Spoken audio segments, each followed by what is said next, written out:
Hello, guys. Welcome back to my channel. My name is Gurleen Kaur. So,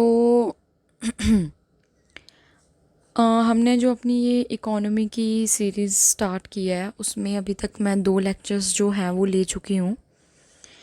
अब आगे जो हम बात करेंगे वो बात करेंगे मनी के बारे में, right? But before starting this lecture I would like to tell you people that इससे पहले मेरे इकोनॉमी के 2 लेक्चर्स मैं ले चुकी हूँ और मैंने साथ ही साथ मॉडर्न हिस्ट्री की जो सीरीज़ है वो भी स्टार्ट करवाई है, राइट? सो आप वो भी चेकआउट कर सकते हो। वैसे मैंने यहाँ पर एक नोट दे रखा है for the students who are newcomers. आप एक बार इस चीज़ को रीड कर लीजिएगा। बाकी जो मेरे साथ ऑलरेडी शुरू से जुड़े हुए हैं वो इस चीज़ को स्किप कर सकते हैं, राइट? जो ये मैंने चैनल खोला है स्पेशली उन स्टूडेंट्स के लिए है जो बहुत सारे स्टेट एग्ज़ाम्स की तैयारी कर रहे हैं या गवर्नमेंट एग्ज़ाम जो यूपीएससी आईएएस की तैयारी कर रहे हैं। बट पर्टिकुलरली जो मैं अपनी ये सीरीज़ लॉन्च कर रही हूँ वो according to IAS prelims syllabus के अकॉर्डिंग है, राइट? तो ये जो है सीरीज़ ये आपके बाकी जो एग्ज़ाम्स हैं, राइट, उनमें भी बहुत ज़्यादा काम आएगी। So let's get started.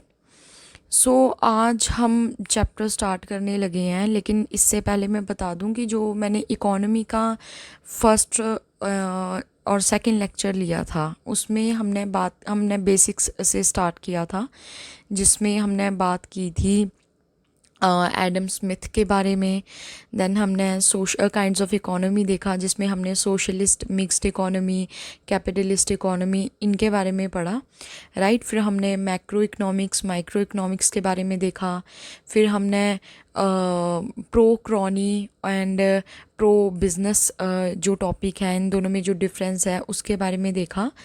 और हमने जो कीन्स इकोनॉमी जो थ्योरी दे रखी थी कीन्स की उसके बारे में भी देखा। ग्रेट डिप्रेशन के बारे में भी हमने थोड़ा आइडिया लिया, राइट?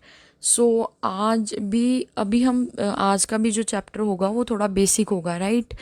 लेकिन धीरे धीरे हम जब चैप्टर्स जो आगे की वीडियोस आएंगी हम उसमें अपना जो लेवल है वो अप करते जाएंगे अकॉर्डिंग टू सिलेबस। देखो इकोनॉमी जो है ना वो काफ़ी टेक्निकल सब्जेक्ट है, राइट? मैं सीधे ही नहीं आपको हर चीज़ बता सकती कि लाइक एडवांस लेवल पे हम सीधे ही नहीं जा सकते। We have to start from the basic, right? Basics अगर स्ट्रॉन्ग हो जाएंगे देन हम धीरे धीरे जो है अपना लेवल अप कर लेंगे और एडवांस लेवल जो है वो भी हमने कवर कर लेना है, राइट? और वैसे भी जो ये गवर्नमेंट एग्ज़ाम्स होते हैं ना और स्टेट के एग्ज़ाम होते हैं इनमें इकोनॉमी जैसे सब्जेक्ट्स से बेसिक्स से ही पूछा जाता है, टेक्निकलिटी वाला कुछ भी नहीं आता। अगर टेक्निकल वाला होता तो फिर तो बहुत मुश्किल काम हो जाता, राइट? इकोनॉमी ऐसा सब्जेक्ट है जिसमें आपको अपना करंट अफेयर्स के साथ लिंक करते हुए चलना पड़ेगा, राइट? बहुत सारे क्वेश्चंस आप आईएएस में देखोगे जो थे वो करंट अफेयर्स से ही आते हैं in the economy, right? So economy में अगर आप जैसे कि न्यूज़पेपर पढ़ रहे हो, राइट, उसमें आपने कोई चीज़ देखी तो आपको उसको अपनी इकोनॉमी के साथ जो पर्टिकुलर टॉपिक है उसके साथ लिंक करना है। या आपने कोई इकोनॉमी में कोई टॉपिक पढ़ा तो उसके बारे में अगर करंट अफेयर में कहीं आप देखते हो तो उन दोनों को लिंक करो, राइट? हिस्ट्री ऐसे है, हिस्ट्री में फैक्ट्स होते हैं, कहानियाँ होती हैं, आपको याद रखनी होती हैं। फैक्ट्स आपको काफ़ी टाइम बाद मल्टीपल रिवीजन के बाद जो है रिवाइज होते हैं। बट इकोनॉमी जो है ये टेक्निकल होने के बावजूद बहुत इजी सब्जेक्ट है, बिकॉज एक बार बेसिक्स स्ट्रॉन्ग हो गए ना फिर आपको इसमें कोई रट्टा लगाने वाली कोई बात नहीं होगी, राइट?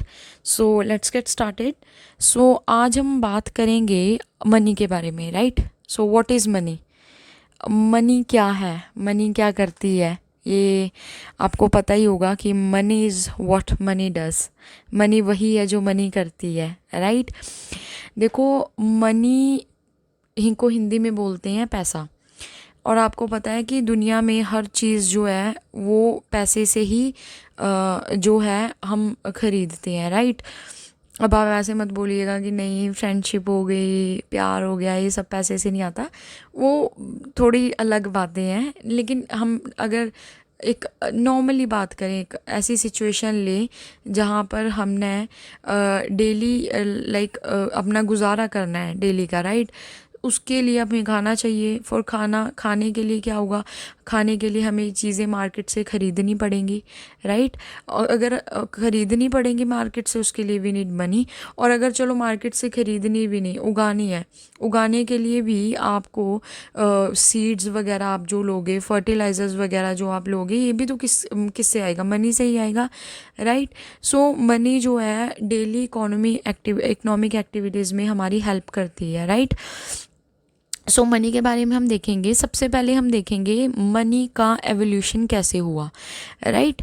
मनी का एवोल्यूशन की अगर हम बात करें, सो स्टार्टिंग में मनी जैसा कुछ नहीं था। अगर आप बहुत ही स्टार्टिंग की बात करोगे, शुरू में सबसे पहले बार्टर सिस्टम चला करता था, देन फिज़िकल कमोडिटीज़।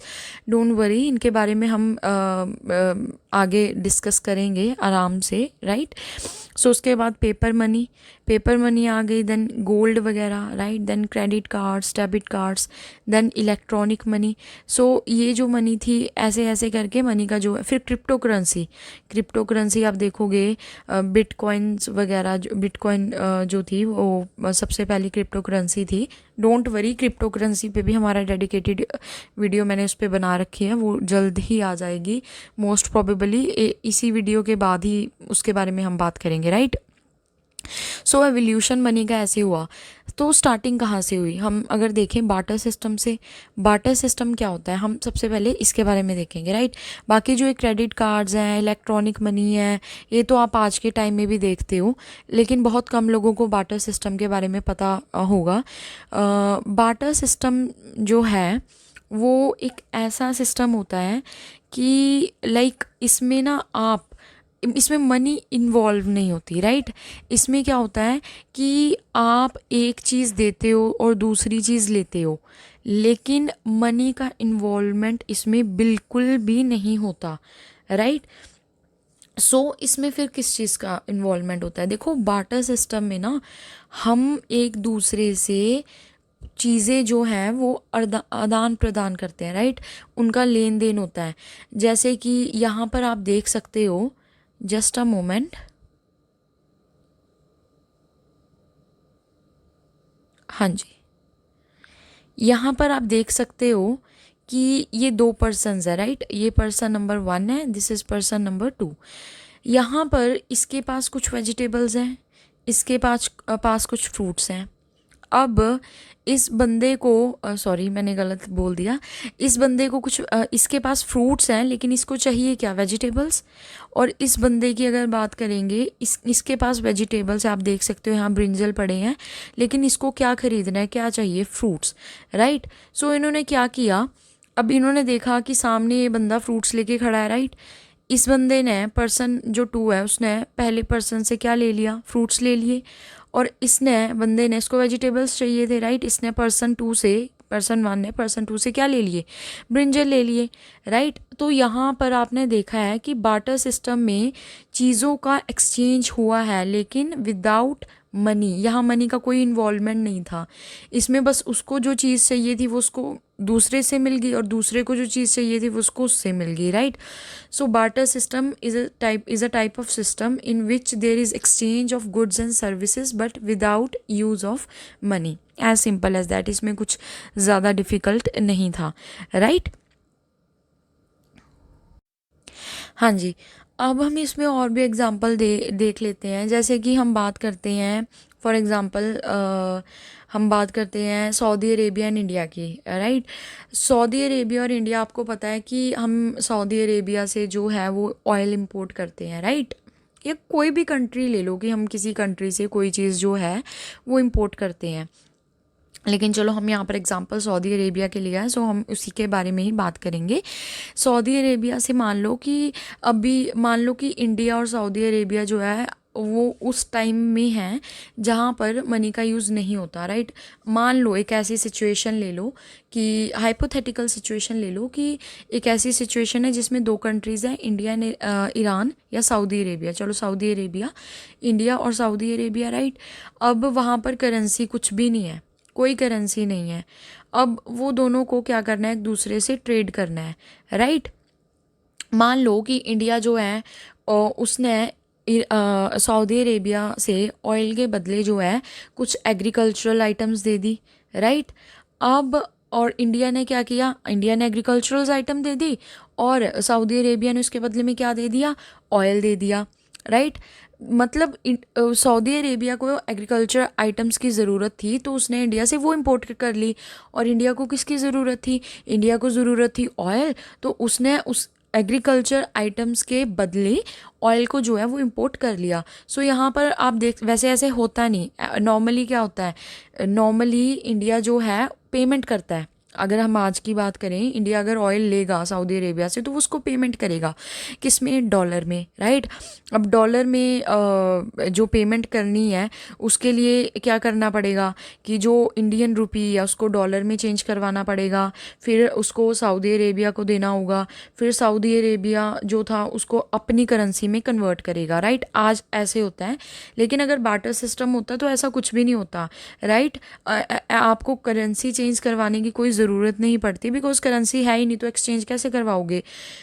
आप सिर्फ वही चीज़ एक्सचेंज करते हो जो आपको चाहिए और जो सामने वाले बंदे को चाहिए, राइट। सो आगे हम बात करेंगे बार्टर सिस्टम के बारे में। मैंने आपको बता दिया है, यहाँ पर पॉइंट्स लिखे हैं। इसको हम ओल्ड मेथड ऑफ एक्सचेंज भी बोलते हैं। इसमें जो ट्रेडिंग होती है गुड्स और सर्विसेज की, दो या दो से ज़्यादा बंदों के बीच में without the use of money होती है, और इस सिस्टम में there is no involvement of money, money की कोई इन्वॉल्वमेंट नहीं होती, राइट। सो हम आगे डिस्कस करते हैं। अब देखिए, कोई भी जो चीज़ होती है ना वो परफेक्ट नहीं हो सकती, राइट।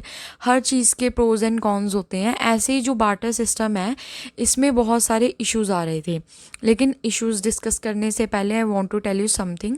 वैसे तो आजकल बार्टर सिस्टम का यूज़ नहीं होता है, लेकिन बहुत सारे still there are some backward areas और सम विलेजेस जहाँ पर आज भी कहीं ना कहीं आपको ये सिस्टम देखने को मिलेगा ही मिलेगा। अगर मैं अपना पर्सनल एक्सपीरियंस बताऊं तो आई लिव इन पंजाब। सो मैं छोटे होते हुए जब I was of 9 to 10 years मेरी एज थी, तब जब मैं अपने मेरी जो बुआ थी वो एक विलेज में रहते थे। तो वहाँ पर मुझे अब भी याद है कि अगर हमें वहाँ एक ही शॉप होती थी, राइट, जिस पे सारा सामान जो था एसेंशियल्स चीज़ें रखी हुई होती थी। तो उसके पास से अगर हमें कई बार कोई चीज़ लेनी होती थी तो मेरे जो बुआ जी थे वो हमें कनक दे दिया करते थे, वीट दे दिया करते थे। और कई बार तो हम चोरी छुपे, जो मेरे कज़न वगैरह और मैं थे, और हम चोरी छुपे भी कई बार वो वीट ले जाकर वहाँ शॉप में दे दिया करते थे, और उसके बदले में जो है हमें फिर जो भी चीज़ चाहिए होती थी वो हम ले लेते थे, राइट। और फिर हमारे जो मेरे जो बुआ थे उनके जो हस्बैंड थे मेरे फूफा जी, वो भी कभी कभी लाइक वो कई बार डायलेमा में पड़ जाते थे कि कनक जा कहाँ पर रही है, वीट ये ख़त्म कैसे हो रही है। सो मतलब ये चीज़ थी, right. So barter system you will still see that ये अभी भी बहुत सारी जगह में प्रिवेलेंट है, right. So what are the issues with the barter system. Barter system के साथ इश्यूज़ क्या हैं। सबसे पहले जो इशू है इसके साथ वो है डबल को इंसिडेंस ऑफ वांट्स, राइट। ये में हम डिस्कस करते हैं क्या होगा। Then high storage cost, then difficult to carry forward the wealth, fungibility issue, no proper unit of account, not acceptable no standard deferred payment and not acceptable to everyone, right. अब हम आगे इनको आराम से जो है वो डिस्कस करेंगे कि क्या चीज़ क्या थी, राइट। हम देखेंगे। ओ, अब एक चीज़ मैं और बता देती हूँ, चलो वो मैं बाद में ही आपके साथ बात करूँगी उसके बारे में। हाँ जी। सो सबसे पहले जो आ जाता है वो है हमारा डबल को इंसिडेंस ऑफ वांट्स। इसमें क्या होता है, देखिए, it means both the person should need each others good for this system to run. Example देखिए, इस बार्टर सिस्टम में अब देखो, अगर मान लो कि कोई बंदा है, राइट, ये एग्जांपल दे रखा है, हम इसी एग्जांपल को उठाते हैं। इसमें ना डबल को इंसिडेंस ऑफ वांट्स होनी चाहिए, कि मतलब जो को इंसिडेंस है वो दोनों जगह होना चाहिए, कि लाइक जो सामने वाले को बंदे को चीज़ चाहिए वो आपके पास होनी चाहिए, और जो आपको चीज़ चाहिए वो सामने वाले बंदे के पास होनी चाहिए। फॉर एग्ज़ाम्पल मान लो कि यहाँ पर एक फार्मर है, राइट। ये जो फार्मर है इसके पास ये क्या ग्रो करता है, टोमेटोज़, ठीक है। ये क्या ग्रो करता है, टोमेटोज़। और एक इसके सामने एक दूसरा पर्सन है, ये क्या ग्रो करता है, ये क्या बनाता है, शूज़, राइट। अब मान लो ये बंदा शूज़ बनाता है और ये बंदा क्या है, ये टोमेटोज़ ग्रो करता है, राइट। अब इनको मान लो एक दूसरे के साथ ट्रेड करना पड़ जाए, ठीक है, तो मनी तो अब है नहीं। तो अब यहाँ पर क्या होगा, अब ये ट्रेड तभी कर सकते हैं अगर फार्मर को इसके शूज़ चाहिए और इस सामने वाले बंदे को क्या चाहिए, टोमेटोज़ चाहिए, राइट। उसके बिना जो है ये आपस में जो है ट्रेड वो नहीं कर सकते। सो सबसे पहली चीज़ तो यही है, इसमें डबल कोइंसिडेंस ऑफ वांट होनी चाहिए, उसके बिना जो ट्रेड है वो नहीं किया जा सकता, right. So let's come to the another point. Next जो पॉइंट है वो है हाई स्टोरेज कॉस्ट। देखो, cost of storage is high in this system specially when the items are perishable. देखो, स्टोरेज कॉस्ट जो है ना इसमें वो बहुत ज़्यादा हाई होती है, स्पेशली जब आइटम्स पेरिशेबल हो। पेरिशेबल आइटम्स वो आइटम्स होती हैं जो जल्दी ख़राब हो जाती हैं, जिनको आप ज़्यादा टाइम तक स्टोर करके नहीं रख सकते, राइट। और अगर करोगे भी एक टाइम से, मान लो आप ज़्यादा स्टोर कर भी लेते हो कोल्ड स्टोरेज में, राइट, वहाँ भी कितने दिन तक चल जाएंगी वो। और अगर करते भी हो तो उसके लिए बहुत ही हाई स्टोरेज कॉस्ट जो है वो आपको देनी पड़ती है, राइट। इसमें भी हम प्रीवियस एग्जांपल देख लेते हैं। मान लो कि इफ़ बाय चांस फार्मर जो है उसको एक ऐसा बंदा मिल गया जिसको टमाटोज चाहिए, right, in exchange of shoes, right, कि उसको एक शूज़ के बदले में क्या है, जो टोमेटोज़ जो खरीदने वाला बंदा है वो मिल गया, राइट। आफ्टर गेटिंग टोमेटोज़ लेने के बाद the shoe maker now has to, अब शू मेकर को क्या करना पड़ेगा, उस टोमेटोज़ को स्टोर करना पड़ेगा कोल्ड स्टोरेज में, राइट। क्यों, क्योंकि वो जो है वो पेरिशेबल आइटम है, right. If he had received money instead of tomatoes there would not be any storage cost. मान लो कि अगर उस शू मेकर को उस टमाटोज़ के बदले अगर पैसा मिल जाता तो पैसा तो बंदा कितनी देर तक भी स्टोर करके रख सकता है। टमाटोज़ को तो उसको जल्दी जल्दी यूज़ करना पड़ेगा, अगर वो नहीं करेगा वो गल जाएंगे, ख़राब हो जाएंगे। और अगर मान लो कि उसने टमाटोज़ को स्टोरेज में जो है कोल्ड स्टोरेज में रख भी दिया, वहाँ उसको फिर एक्स्ट्रा खर्चा जो है वो करना पड़ेगा, राइट। सो ये चीज़ जो है इसमें देखी जाती है कि आपको जो है ऐसा बंदा पहले ढूंढना पड़ेगा कि पहले तो वो जो है, like if someone wants to like sell orange but can't find one. और मान लो एक चीज़ और भी है कि एक कोई बंदा है, मान लो अभी इसको तो यहाँ पर आप देख सकते हो कि जो फार्मर है उसको शूज़ के बदले टोमेटोज़ खरीदने वाला जो बंदा है वो मिल गया, राइट, उसने उसको टोमेटो बेच दिए।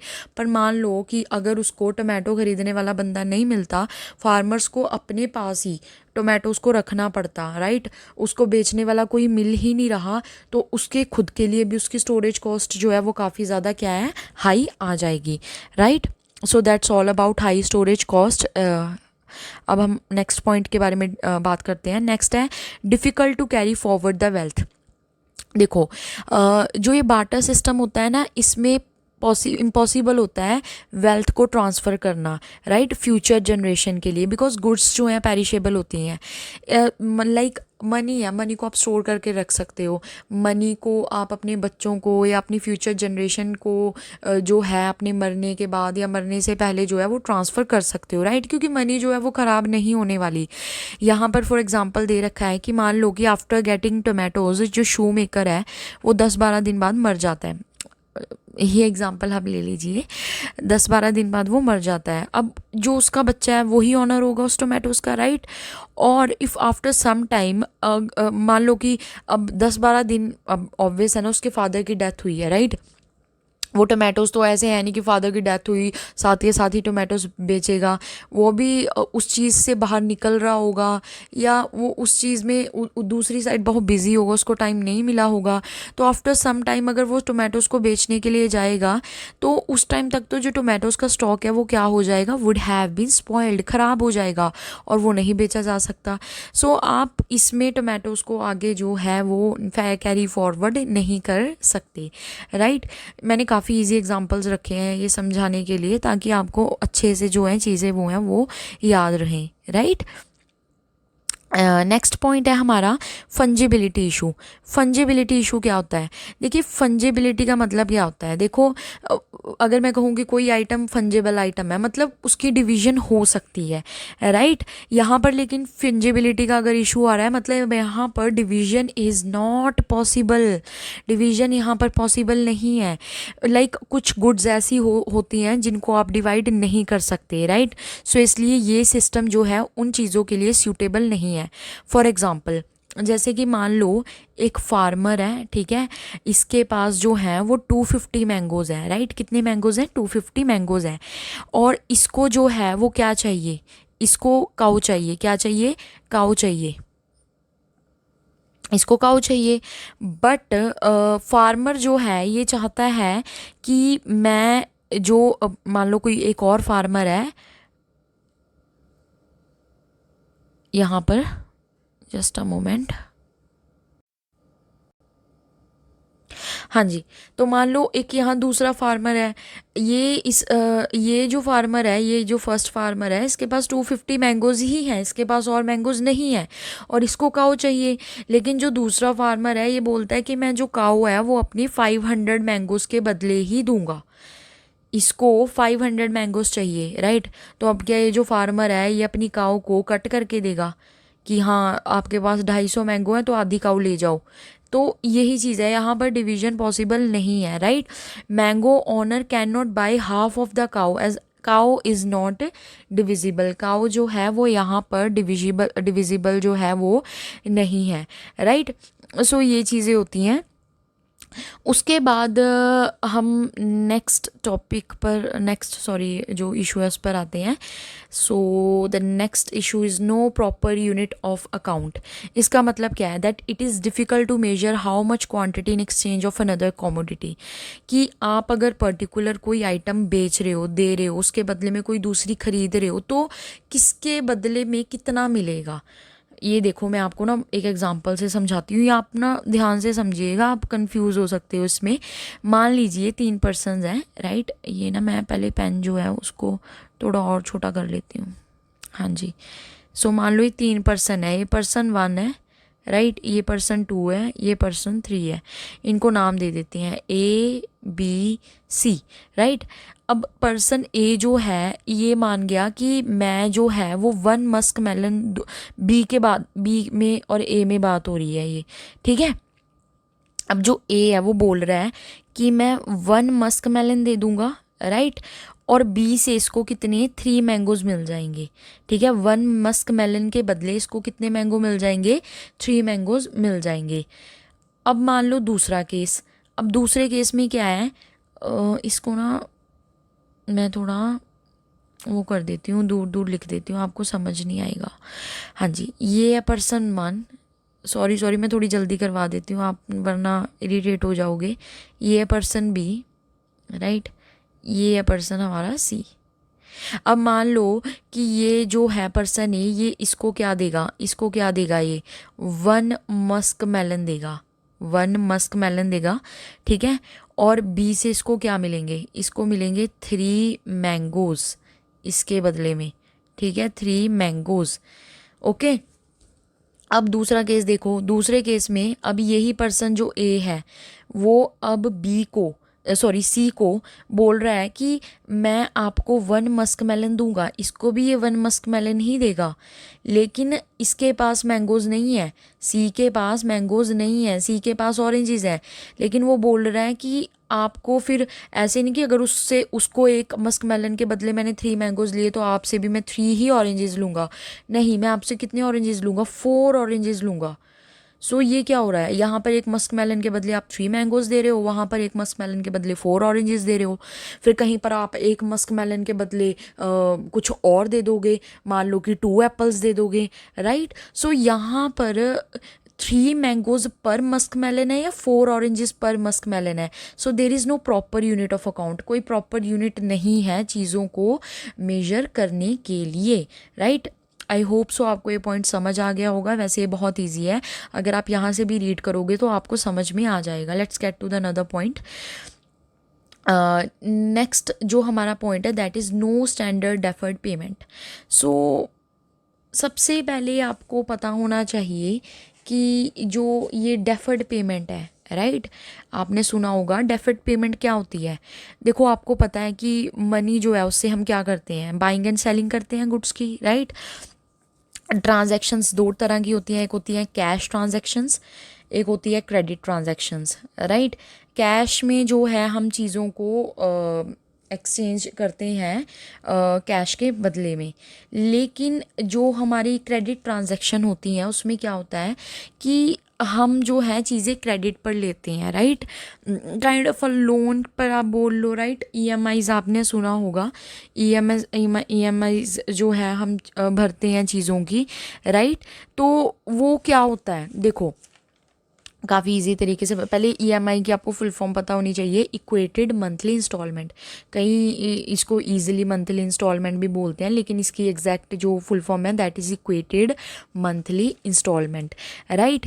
सो यहाँ पर क्या होता है, डेफर्ड पेमेंट में क्या होता है, नॉर्मली आप जब भी कोई भी चीज़ लाइक डेफर्ड पेमेंट का मतलब होता है future payment, right. So I will write it down here. Deferred payment का मतलब होता है फ्यूचर पेमेंट, कि आप अगर कोई चीज़ खरीद रहे हो, आप उसके पैसे तभी नहीं दे रहे, आप उसके पैसे जो है वो पेमेंट कर दोगे इन फ्यूचर, राइट। मतलब when we do not pay in terms of cash for any kind of buying and selling immediately but promise to pay in future, we call it credit transaction, right. It means payments are deferred to a future date, कि future date पे हमने उस payment को deferred कर दिया है, ठीक है। सो डेफर्ड पेमेंट्स जो है उसमें कुछ प्रॉब्लम्स जो हैं वो आ सकती हैं, राइट। कई बार जो वैल्यू ऑफ मनी है वो चेंज हो जाती है, मनी की वैल्यू आपको पता है वो गिरती और बढ़ती रहती है, राइट। लेकिन उसमें हम नहीं जाएंगे, हम नॉर्मली बात करेंगे। बार्टर सिस्टम में जो है कोई भी स्टैंडर्ड डेफर पेमेंट नहीं है। फॉर एग्जाम्पल सपोज दो फार्मर्स है, राइट। फार्मर वन ने ग्रो करता है, फार्मर वन जो है वो ग्रो करता है ऑरेंजेस, और फार्मर टू ग्रो करता है कॉटन।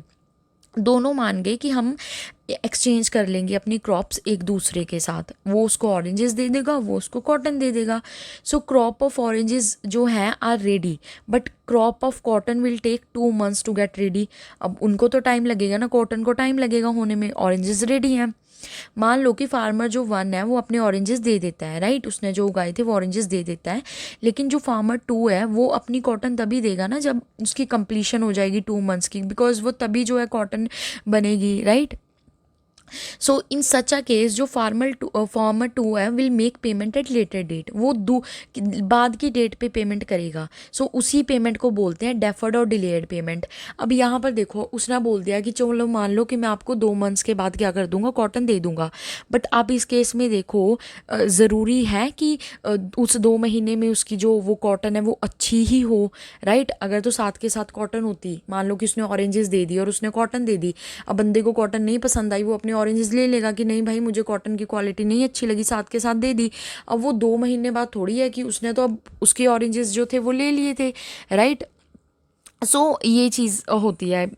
तो कॉटन में अब एक चीज़ और भी हो सकती है कि you can not predict that how much cotton will grow, कितनी कॉटन होगी। मान लो कि कॉटन जो है अगर मान लो डैमेज होगी फ्रॉस्ट की वजह से, रेन की वजह से, या कोई पेस्ट अटैक हो गया, so you can not predict future, right. So इसमें ये चीज़ आती है, राइट। सो नेक्स्ट हम बात करेंगे not acceptable to everyone, this is very easy point, just a moment. So जो ये आपकी बार्टर सिस्टम है it is not acceptable to everyone. Sometimes जो गुड हम बेचना चाहते हैं वो ज़रूरी नहीं कि दूसरा बंदा भी सामने एक्सेप्ट कर ले, राइट। सपोज़ एक फार्मर है, इसको ऑरेंजेस बेचने हैं, इस फार्मर को जो है वो इसके पास क्या है, ऑरेंजेस है, राइट। और इसको ये सामने वाला बंदा जो है ना, वो कस्टमर जो है बूचर है, राइट। ये जो बंदा है, राइट, अब ये जो पर्सन है, राइट, इसको क्या करना है, ये इस बंदे को जो है ऑरेंजेस बेचने हैं, ठीक है। इसका जो कस्टमर है एक बूचर है, राइट। अब ये क्या करेगा कि ये तो ऑरेंजेस जो है वो ले लेगा, बट इस ये बोल रहा है कि मैं इसके बदले में आपको चिकन्स दे सकता हूँ, राइट। बट जो ये फार्मर है ये वेजिटेरियन है और उसको चिकन की ज़रूरत नहीं है। सो आप देख सकते हो कि यहाँ पर जो ये आइटम चिकन है ये यहाँ पर एक्सेप्टेबल नहीं है बाय दिस फार्मर। सो ऐसी भी सिचुएशन जो है वो आ जाती है, राइट। सो नेक्स्ट हमारा पॉइंट है फंक्शंस ऑफ मनी। मनी के क्या क्या फंक्शन होते हैं, राइट। सो मनी के फंक्शन के बारे में हम देखेंगे। देखो जो मनी है ना उसके बहुत सारे फंक्शंस होते हैं। जैसे कि प्राइमरी फंक्शंस होते हैं, कुछ सेकेंडरी फंक्शंस होते हैं और कुछ कंटिंजेंट फंक्शंस भी होते हैं। हम बारी बारी से इनको डिस्कस करते हैं कि what are those functions. Just a moment. हाँ जी। सबसे पहले हम बात करेंगे प्राइमरी फंक्शंस के बारे में। देखो प्राइमरी फंक्शंस जो होते हैं उसमें दो फंक्शंस है, एक है मीडियम ऑफ एक्सचेंज और दूसरा है मेजर ऑफ वैल्यू, राइट।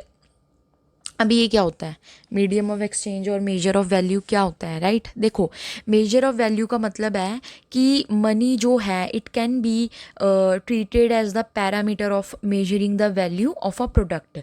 कि मनी को एज अ पैरामीटर जो है वो यूज़ किया जा सकता है, मनी को एज अ पैरामीटर जो है वो ट्रीट किया जा सकता है किसी भी चीज़ की वैल्यू जो है मेजर करने के लिए, right. To put it simply, अगर मैं आपको सिंपली बताऊं तो वैल्यू ऑफ एवरी प्रोडक्ट और service can be used in monetary form, right. मैं यहाँ पर लिख देती हूँ वैल्यू, आप भी लिख लीजिए इसको, value of every product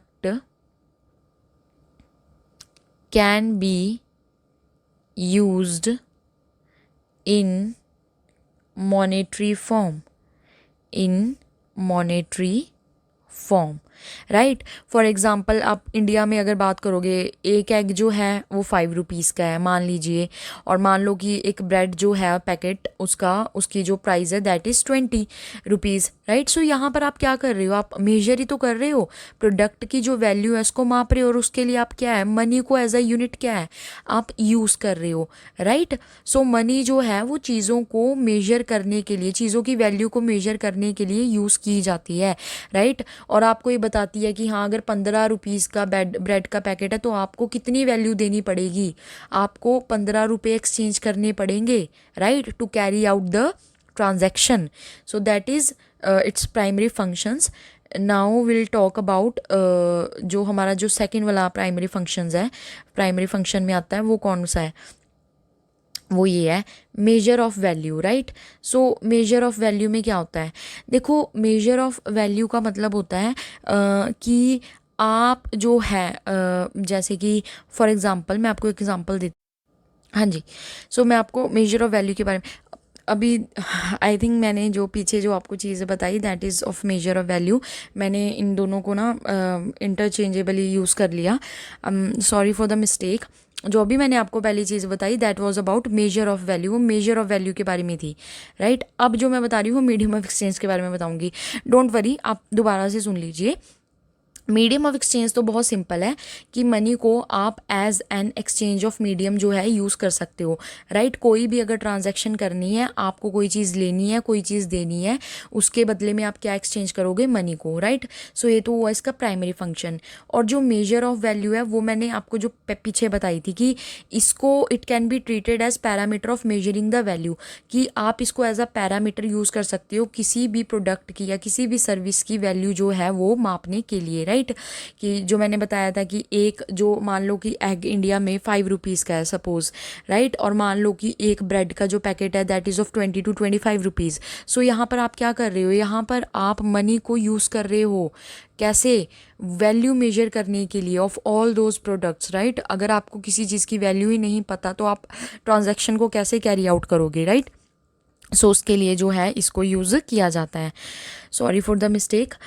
next जो है वो है सेकेंडरी फंक्शन। सेकेंडरी फंक्शन में क्या है, सबसे पहले स्टोर ऑफ वैल्यू, राइट। ये आपको पता ही है कि मनी को आप स्टोर करके रख सकते हो, कंजर्व करके रख सकते हो।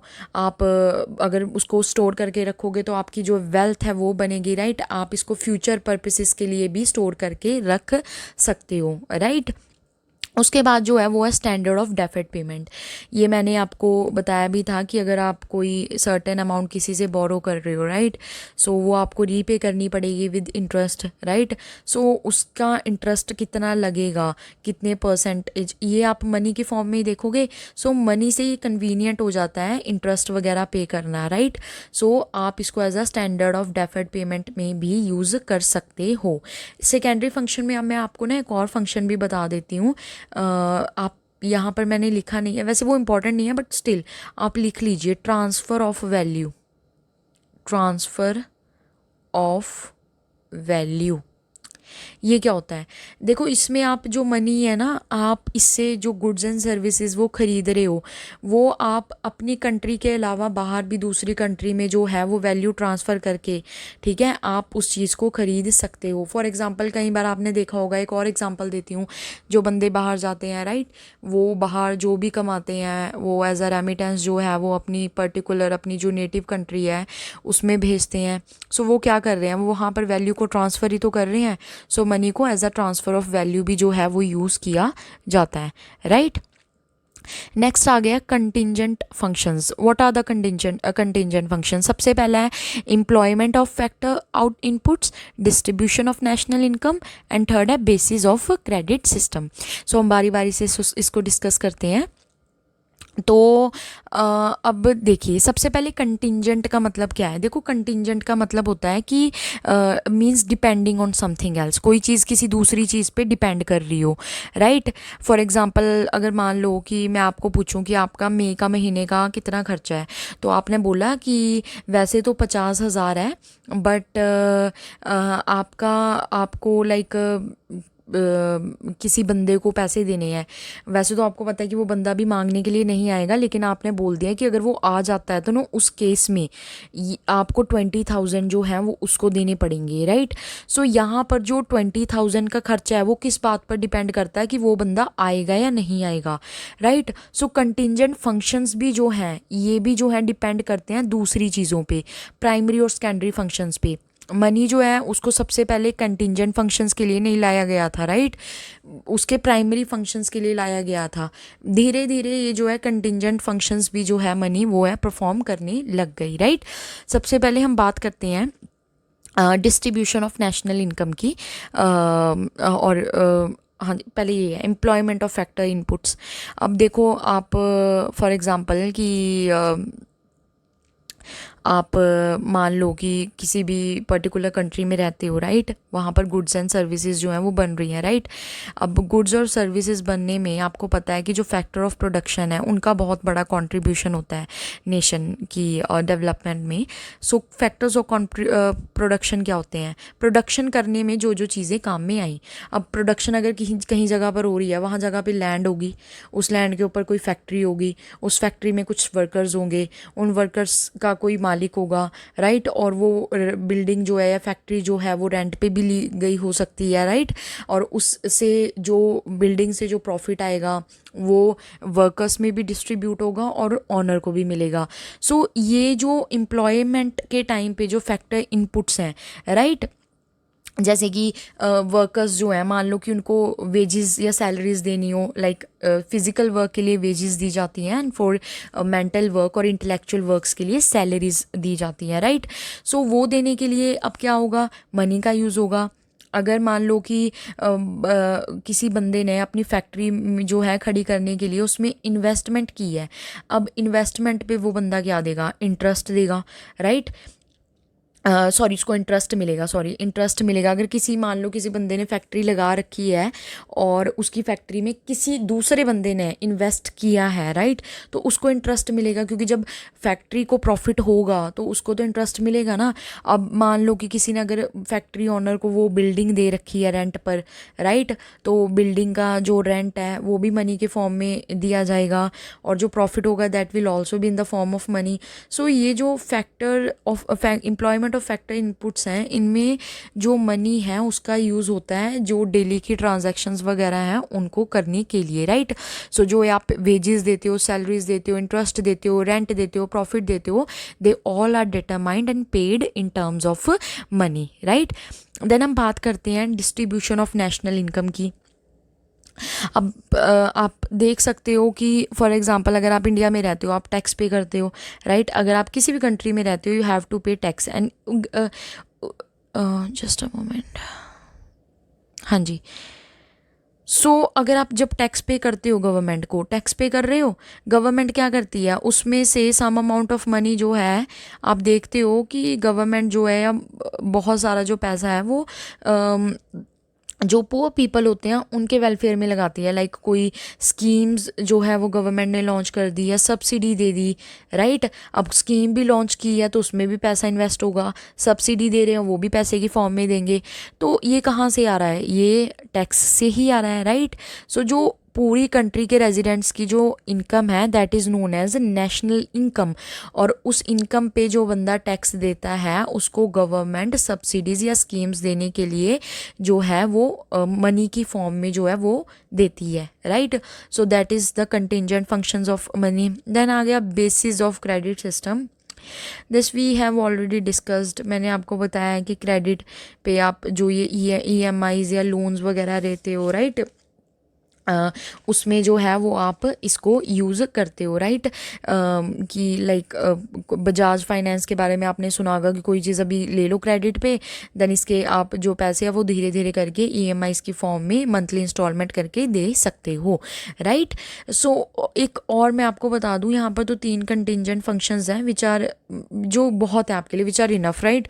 बट स्टिल मैं आपको कुछ और बता देती हूँ, राइट? जो कंटिजेंट फंक्शंस है उसमें मनी जो है, just a moment,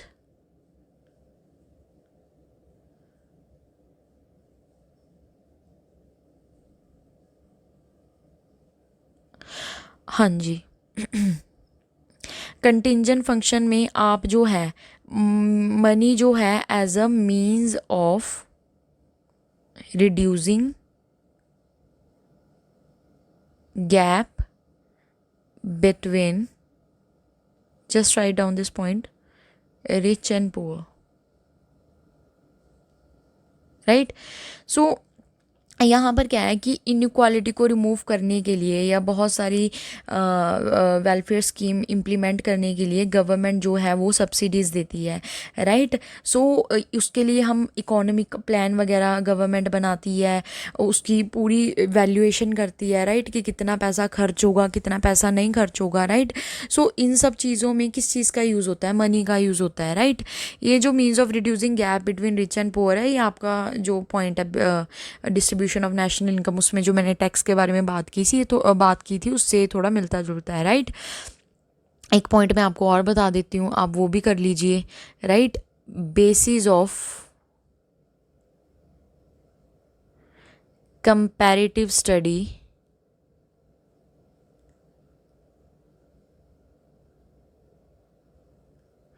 of economic development, right? Economic development अगर डिफरेंट स्टेट्स की आपको देखनी हो अलग अलग पीरियड्स में, राइट? वो किस फॉर्म में आप जो रिकॉर्ड करते हो, that is in the monetary form, right? Monetary form में आप देखते हो कि किस कंट्री ने कितना ज़्यादा इन्वेस्ट किया है, कितने पैसे लगाए हैं, डिफेंस पे कितने पैसे लगाए हैं, सब्सिडीज़ पे कितने पैसे लगाए हैं, education, health and so on, उन पे कितने पैसे लगाए हैं, वो आप मॉनेटरी फॉर्म में देखते हो, और उससे ही उस कंट्री की जो है वो प्रोग्रेस के बारे में जो है वो पता चलता है, राइट? ये थे कुछ कॉन्टिजेंट फंक्शंस जिनके बारे में हमने बात की। अब इसके बारे में आज का जो चैप्टर है वो थोड़ा लेंदी हो चुका है। जो कॉमोडिटी मनी वगैरह है इसके बारे में हम कल बात करेंगे, बिकॉज़ मैं ना देखो हर चीज़ बहुत धीरे जो है वो लेके चलूँगी ताकि आप उसको रिवाइज़ ज़रूर करो, क्योंकि मैंने मोस्ट ऑफ़ द स्टूडेंट्स देखे हैं वो रिवीजन नहीं करते, राइट? या मैंने ये भी देखा है कि अगर वीडियोस बहुत लेंदी डालो तो बच्चे जो हैं वो नहीं देखते, सभी नहीं, most of the students short videos जो कम टाइम में ज़्यादा बता देना, राइट? अपनी बात को अच्छे से रख देना, वो वीडियोस जो हैं बच्चे ज़्यादा प्रेफर करते हैं। मैं इस वीडियो को इतना ही रखूँगी। जो आगे की हमारी चीज़ें हैं वो हम अपने नेक्स्ट जो वीडियो होगी उसमें डिस्कस करेंगे। सो आई वुड सजेस्ट कि आप इसको प्लीज़ एक बार रिवाइज़ ज़रूर कर लीजिएगा। Don't worry about the economy, I will make it easy for you, just you know easy cake walk for you. So आपको जस्ट इतना करना है, you have to take revision, multiple time revision लीजिए, बाकी इसमें कुछ नहीं है इतना ज़्यादा मुश्किल, राइट। और वैसे भी गवर्नमेंट एग्ज़ाम्स में I have already told you कि बहुत ज़्यादा बेसिक्स चीज़ें आती हैं, सो आप सिर्फ ध्यान से समझिए, राइट। सो आप मैं आपको एक रिक्वेस्ट और करना चाहूँगी कि आप प्लीज़ मेरे चैनल को सब्सक्राइब कर दीजिए। इस चीज़ से बहुत ज़्यादा, आपको नहीं पता, बहुत ज़्यादा इनकरेजमेंट मिलती है, right. So that's all for today. And आप इसको शेयर भी कीजिएगा जिन लोगों को ज़रूरत है सही मायने में, राइट। सो या that's it for today, guys. We'll meet you in the next video. Bye bye, take care, have a good day ahead, right?